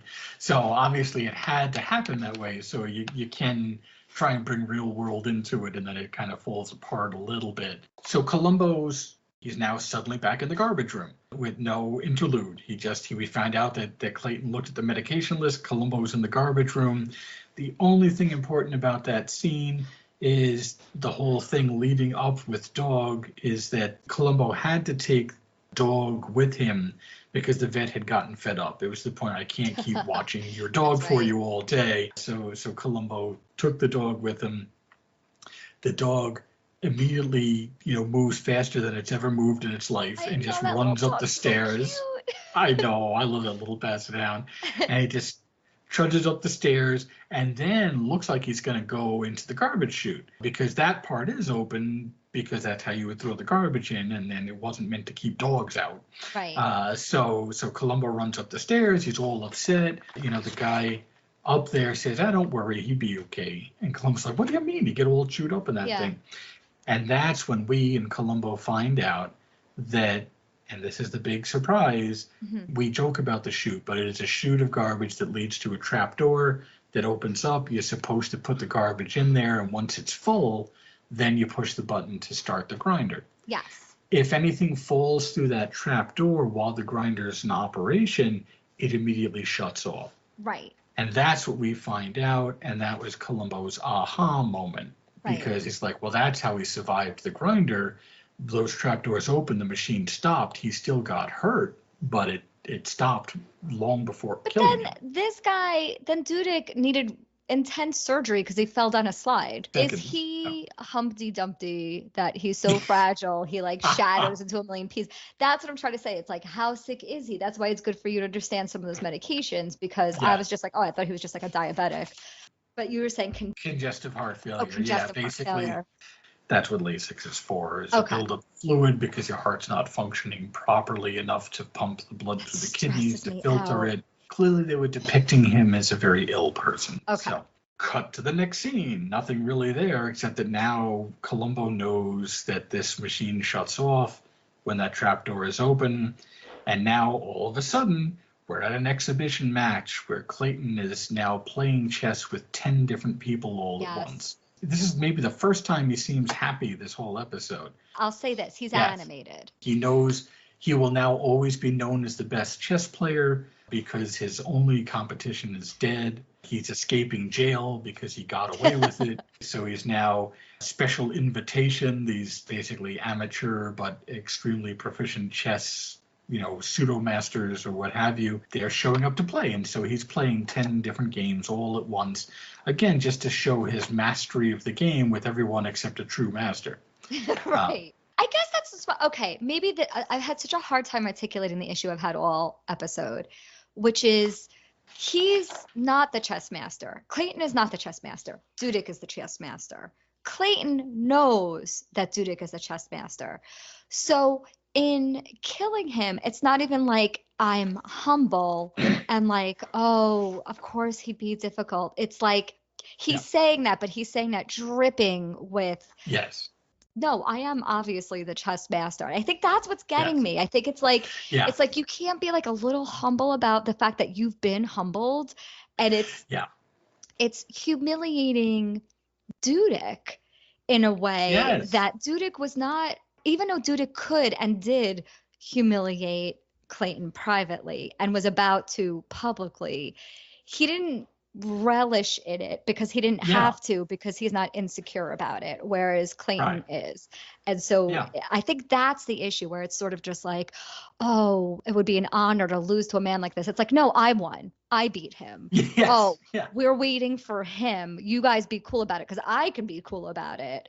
You know, I think it's all of that that's getting me. That, I don't know if that's bravado. It's not really bravado, but that attitude towards it. I don't know if it's narcissism. There's something to it that's. Let me grab my DSM. I can't analyze this right. Because that's the whole thing, is that if he was capable of saying that, first of all, he wouldn't have had to have murdered Dudek at all. He could have just, he could have just lost and said, "Hey, look, the guy's the master. What can I say?" You know, I'm losing to a true master. I'm losing to a once in a generation chess master. I'm losing to the Einstein of chess. Like, you wouldn't feel embarrassed if you wrote a scientific paper and Einstein's was better. You would say, wow, he read my paper and he liked some of it and dismissed the rest of it. That's, I mean, it's Einstein, you know. So that's what he could have done if he was capable, but he wasn't. He had to be the best. And that was that. Otherwise, he's nothing, because, as Linda had said many times, it's the only thing he truly cares about. So now Columbo's confronting Clayton at this 10-people match that's also being televised, because I guess the guy who was organizing the match wanted to televise something, and so it's like, what better tribute to Dudek than me playing 10 other people at once? Like, what? This is the tribute. I'm showing how I could have kicked his butt. You know. Yes, this is the tribute, but look at my parlor trick. That's really what that is. Yeah. And so Columbo is now confronting him, and Clayton is just making chess moves and is clearly putting these people in a difficult spot. He's obviously more than holding his own with these people. And then Columbo makes a comment about what an amazing memory he has. That's when Clayton says, Capablanca used to play 30 opponents simultaneously. In 1922, Frank Marshall played 155 games simultaneously and lost only 8. 1 week later, he replayed every single move of 153 games perfectly. What I meant, sir, is that you're proving your ability to memorize Dr. Jellick's medication list with only a glance or two. And that obviously threw him badly. Initially, he'd said, he was so confident just saying check and check and check. And then with that, the very next person he was playing, he said, no, in 2 moves, oh, wait, okay, I see what you're doing. So he's already slightly thrown. And then, but he still comes back with the superior move, and he says, now you work on that. But then Columbo keeps hitting him, and that's when we find out that Dudek's note was written with Clayton's pen, that Columbo had taken the ink sample. One of the people was a new game. They made a point of saying it was a new game because he lost immediately to that person. It was called Fool's Me, which is when you can lose. There's a move where you can lose in 2 moves in chess. Okay. They're just 1 move, a response, 1 move, checkmate. Oh my gosh. And so he lost to Fool's Me. And Columbo even said, just a foolish blunder that could happen to anybody. And so that's when he just demanded proof. And so again, now they're in the garbage room. I guess they're just interrupting the 10-people chess match to just go into the garbage room. Oh, I always like, though, when somebody gets an autograph just before a killer is arrested, because somebody does run and says, Mr. Clayton. I don't know why he was acting that way. He was acting like he was 12 and he was like this 35-year-old guy. But that's how I would be, though. That's how I act. If you were a chess enthusiast, yes, I get it. So, but I always think of that, like especially with the Dagger of the Mind, when all the people outside the wax museum got autographs before the one guy went insane and the other probably got off scot-free. But so now they're in the garbage room. The machine's on. It's loud. Columbo's shouting. They're trying to be heard. Columbo just keeps saying, and if you were the killer, well, don't tell me if. I want to know. I want proof. Yeah. So Clayton keeps demanding proof. Columbo keeps just saying things that are not proof. They're just circumstantial evidence. And he just demands proof. And at some point, the noise in the machine is so loud and Columbo is shouting in his face that Clayton rips out his hearing aid. Yes. And so now, he can't really hear anything, and he just starts going up the stairs. Columbo nods to the police officer by the device that turns off the grinder. Columbo continues to yell as though the grinder is still on. Right. And Clayton is saying, will you give me proof? Why can't you articulate? What's all this blather? And Columbo is shouting, well, it would be easier for me to talk, but the damn machine. And Clayton said, well, then just turn the damn machine off. Right. And that's the old, oops, I just goofed moment, where Columbo just kind of looks at him like, well, and Clayton realized what he did, goes up the stairs a little bit to see that the machine is off, puts the hearing aid in, hears that the machine is off. And that's when Columbo says, what bothered me was if someone pushes a man into a grinding machine in order to kill him and the machine suddenly stops, why doesn't he turn the machine back on again? The switch is right over there. Then I remembered that you told me that your hearing aid went out the night before, and you only got it fixed the next morning. Now I understand. You didn't turn it back on again because you never knew it was off. You didn't hear it go off then, just like you didn't hear it go off now. I'm sorry, Mr. Clayton, but along with all the other trivial evidence that we've talked about, the murderer in this case just had to be a deaf man. Crash cut into the episode. Columbo even kind of hangs his head. It's not. That's what I love about a lot of the Columbo endings, is that it's not really Columbo being haha in your face most of the time. It's just like, I got you. It's the end. Well, Columbo's humble, yes, he is. He is humble. So what do you think what do you think my big gripe, you know me, so what do you think my huge gripe is with this as a gotcha moment for Clayton? Okay, I'm going to say there's a couple. One, it didn't require a lot of Columbo brain work, but most importantly, I think you're going to say that even if he was stone deaf, yes, he would still feel vibrations of the machine. That's a machine that's taking up 1/3 of the room. That's my issue. It's an industrial machine, meaning it would make industrial noise, meaning that's going to result in industrial vibrations. Yes. So if the machine's off, whether you're deaf or not, you will feel the vibrations stopping. Stop. Yeah. And then you would look to the machine and then you would see look to why. Say, and you say, wow, it stopped. Let me turn it back on. Right. The other issue is it doesn't prove that the killer was deaf. It just means that the story of Dudek accidentally slipping and falling in the machine makes sense, because if there wasn't a killer in the room, the machine would have shut off and stayed off. So it didn't really prove anything. It proved nothing, and Clayton could still shout, show me the proof. Where is your proof, Lieutenant? It's like he still could continuously shout that proves nothing. Yes. That can just confirm a theory that Columbo has about Clayton.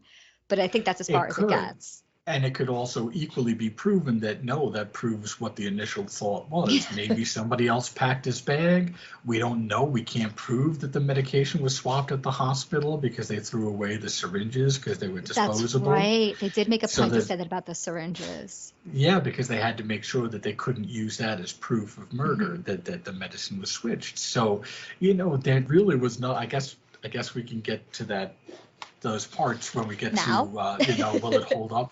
I guess we might as well, right? Is there anything because we're talking else in the about episode you wanted to mention at all? No, that's in terms of whether it holds up in court or not, that we could talk about that for sure. But this is my big gripe in general in terms of writing this episode of if they're going to have something that a deaf person couldn't hear, which is an interesting storyline for sure, and that would allow them to have all the events unfold the way that they did, then it shouldn't be something that would generate that much vibration, industrial level vibration. That is my gripe with this episode. It needed to be maybe something playing on the radio or television, something that if it was turned off and they were claiming that it was turned on and they didn't know it was off because there was a power failure, or something, something that would have made it so that it would be reasonable to say, oh, only a deaf person would have not known that. But you're not going to have the entire room practically shaking, with this industrial gigantic machine designed to grind a hotel's worth of garbage suddenly stop. Yes, and and not feel that vibration stop. especially because it's grinding a full person now. Yeah. If it's grinding Dudek, like, like if you, this is a little grotesque, but if you're making a smoothie, right? Essentially, that's what he was trying to do. He was trying to make a Russian smoothie A with this Dudek guy. smoothie. Yeah. So he was trying to make a smoothie with this guy. And if you put a bunch of chunks of ice and your blender gets stuck in the ice, you feel the vibrations even more. So Yeah. to me, it's just sort of like that. That was my overall criticism, where I was just like, okay, but, and then all the things we talked about. It's like, okay, great, but you would feel the vibration stopping. They clearly didn't think that one through. If you wanted to be like, my hearing aid broke down and I'm watching Dudek be crushed and I can read lips. And so he's saying, no, it's crushing me. Like, like he could read all these things, but I turned my back so I wouldn't hear him scream that, oh, it's not crushing me. Like, whatever it is. But the idea that you wouldn't feel industrial level vibrations is a little silly. That's the only issue I have. Yeah. So let's start with, when did Columbo know? Because that's where we usually start. Okay. I kind of knew it right from the start. It was nothing definite. It was a lot of little things. Little things. When do you think Columbo knew that this chess master murdered? It's a little tricky for me. I want to say just because of the humming scene, that's when he knew definitively, because he was humming. Okay. But in retrospect, I think you could be right. I think that could have been a Falk ad lib. So I actually do. Yeah. So when did Columbo know? I'd like to know your opinion on that, because this is a trickier one for me as well.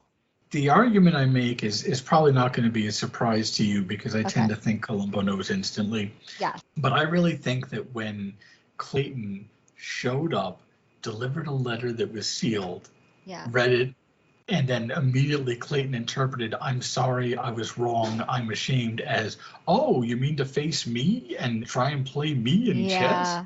And nobody asked him. He should have just shut up. And the look that Columbo gave him made me think, boom, all attention on this guy. Now, may not be when he knew, but I certainly think that right off the bat, that was, because don't forget, before he even showed up, he was already being told by Linda that Dudek was not going to run away, that this is not something he was afraid of. You're right. So he had a little bit of information from a woman who was his ex-fiancée. So I would say he strongly suspected the moment that Clayton opened his mouth, and Clayton did not have a poker face. So when he found out that Dudek was alive, it's like, oh, we can only hope that he recovers, So I'm gonna put it in that hotel scene. Because then the coach was like, yes, we only have hope. And then Clayton's like, yes, hope. All right. My original answer was when Peter Falk was humming, which is a lazy answer in retrospect, because it wasn't this old man, and which is like the obvious tell. So yes, I will go back on what I originally thought and agree with you. I think it's the letter C for sure. I think that's good. Now I think we can do, will it hold up in court? Tell me, Doctor, how do you catch a man like that? You don't? You're probably right. Okay, so I'm going to pull a Clayton and answer very quickly. No, Clayton wins. I thought you were going to say, show me the proof. Because that also would have been acceptable.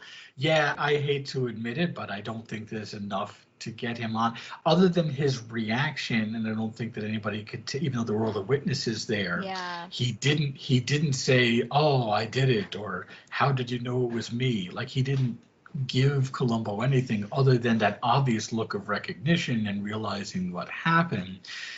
And we have a lot of circumstantial evidence. I guess you would have to prove, for me, that this was not an accident. And so you would have to prove that somebody else packed his bag. Well, maybe they can get people to believe that. You'd have to show that that note was written with Clayton's pen. That's kind of a bigger deal to just dismiss, although a lawyer could. A lot of little circumstantial evidence, but I gotta say, I don't know that he could prove it. I don't think it can be proved. I think that there's always the question of, and they asked it in the episode, who would want Dudek dead? True. Right? That's true. Who would want him dead? And the only person at all that would benefit at this moment in time of Dudek's death would be Clayton, as far as we know, in terms of, there's no ex-wives, there's no, we don't know. Right. So in terms of what we're given as a viewer, the only person that would benefit from his death at all would be Clayton, period. Yeah. So I guess if you go by that route, we have a motive. Yes. And a pretty good motive. Yeah. Because not only would he be disgraced publicly, but all of his, a lot of financial deals, I'm sure, would go down the drain if he's no longer champion. I'm sure there's a lot of lucre. Now, not that we're seeing that, and I don't even think he would care about it. But I think that's a pretty strong. If it was strong enough for Ricardo Montalban that ego was the reason that he murdered somebody, I think it's strong enough here.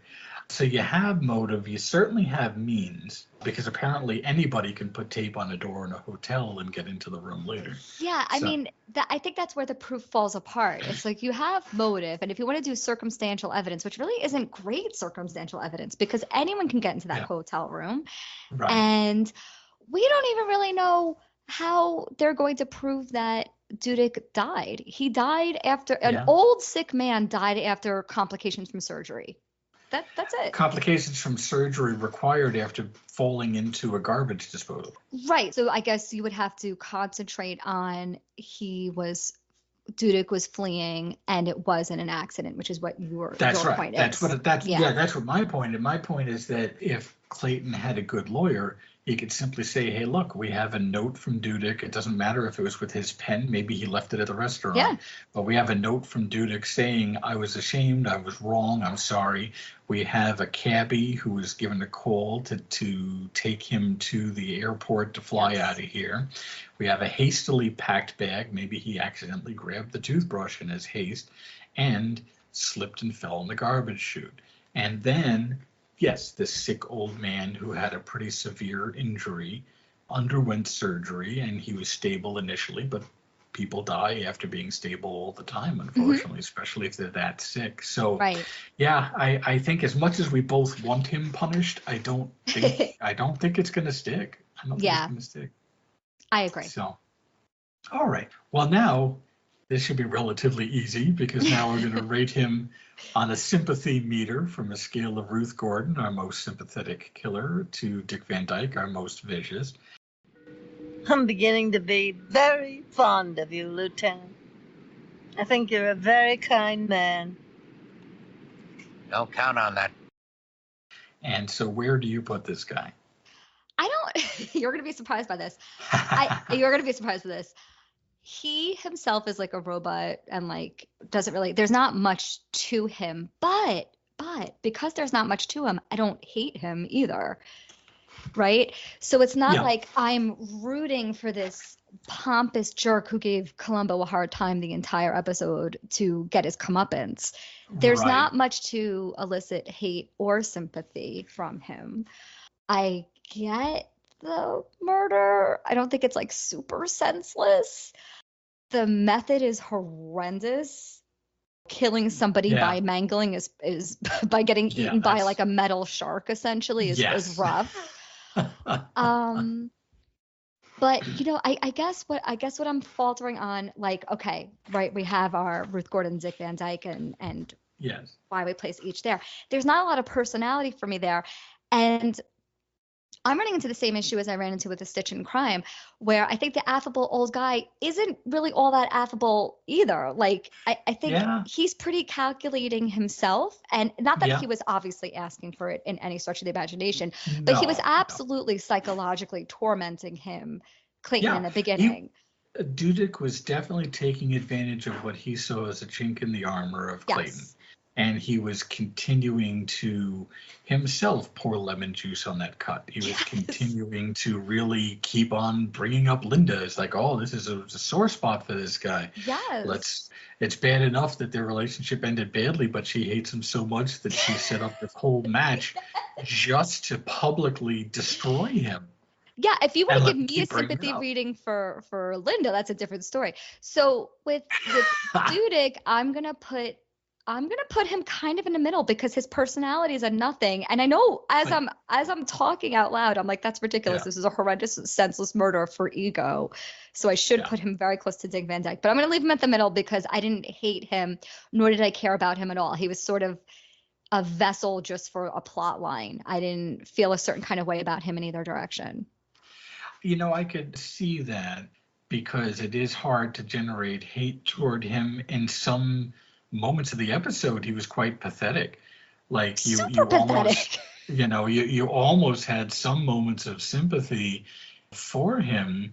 I would still put him in the middle myself, though, too, not just for the reasons that you said, because they're very solid reasons. I think he loses points on the killing. It's a rough one. Just think I mean, that's a big deal. His motive was, I don't want to be embarrassed. Yeah. And so he murdered a man because he didn't want to be embarrassed. So that makes it tough. I can't, but it was never like, haha, I got you. Like, even when he went to shove him and we saw Clayton's face as he went to shove him, it was just like a crazed animal. It was not like a calculating, I'll tell you, Martha, I hate you, and blah, blah, blah. Right. It was, it's either you or me, and I'm taking you down. Yeah. Who's Martha? What's that one? I don't know. I just completely made up a name. Like, oh yeah, no, that was just like a generic Columbo victim name, and that wasn't even supposed to be Dick Van Dyke. It was just a calm, rational, maybe even Jack Cassidy type killer. It sounded a little like Jack Lemmon to me. But okay, yes. So that was, I could see that. You're right, I didn't hate him. There wasn't really enough to hate. I think I felt sorry for him enough to almost negate what he'd done was so terrible. And maybe not even really that, but I gotta say, I think I'll just land on the halfway point. I don't think there's much else to really be done with him. He's, for whatever reason, this was the life he chose and the person he was, that he was actually going to kill a man just to avoid embarrassment. And that's pretty despicable. He really did kill somebody over embarrassment. That is pretty despicable. And he killed a living legend. Yes. And otherwise, I would say thank you, everybody, for listening. We're just going to go ahead and get set for our next. One more thing. Oh, yeah? Okay. So one more thing is I got nothing. I started in so many different ways to come up with one more things. And here's maybe my issue with the episode overall. I don't play chess.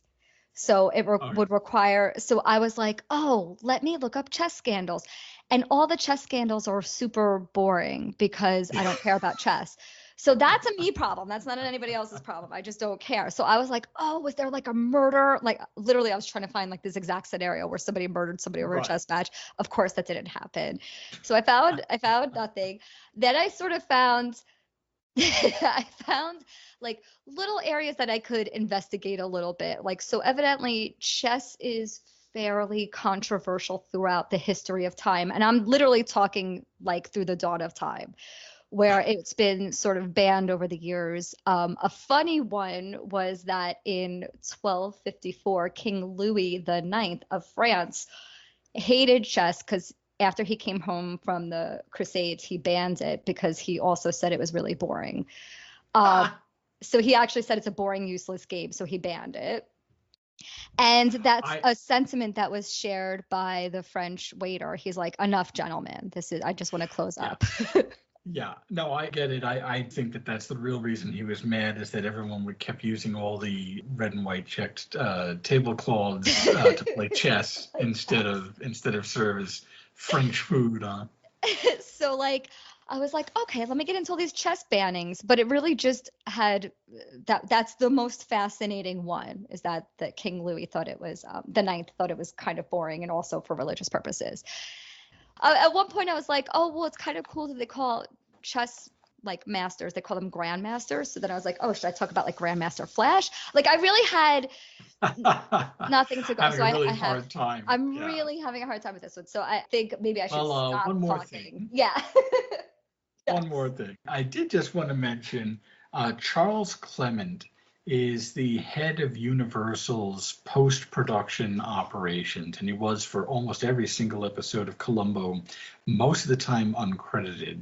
Okay. But he also was a chess enthusiast for most of his life, and he acted as the consultant for this episode.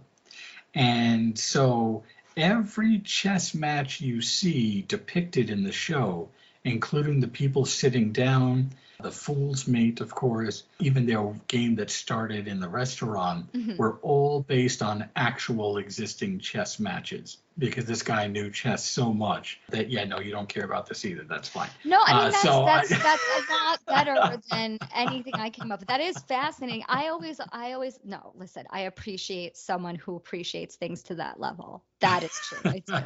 So yes, I do. Cool. Yeah, I do have to say that was kind of a neat thing.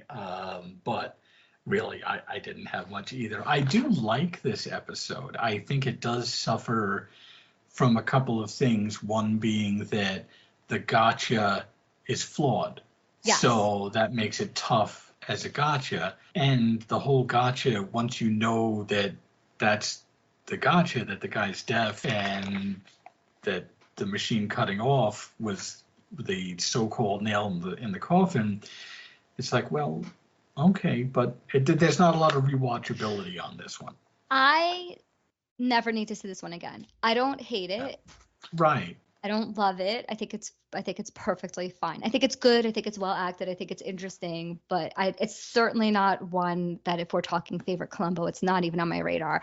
And in fact, I really do legitimately switch it a lot with a Stitch in Crime, because again, it's essentially a Leonard Nimoy lookalike killing an older likable fill in the blank doctor, grandmaster, and for ego reasons again. So it's sort of just like they're pretty similar to have them back to back. They are, and Stitch in Crime was really such a superior episode. Much so. This was not only was this similar, but it also was definitely inferior. But I do still like it. It is still a good, solid episode. But you're right. If I were to list 10, this would not make that top 10. No, not at all. There's so many other better episodes out there, but still in all good. So at this point, I just want to say thank you, everyone, for listening. And please join us next time when we talk about Double Shock, which is the third in our Vulcan trilogy. And, you can follow us on YouTube at Rumpled Trenchcoat, a Columbo podcast, and also on SoundCloud with the same address. And until next time, I'll just say it is better to have rumpled and lost than never to have trenchcoated at all. Do you know what? I think that's beautiful. And I think that's true. I think that's a good true adage in life. I think so. I'm going to stand by that. I will stand by that. And thank you again, everyone, and we'll see you next time.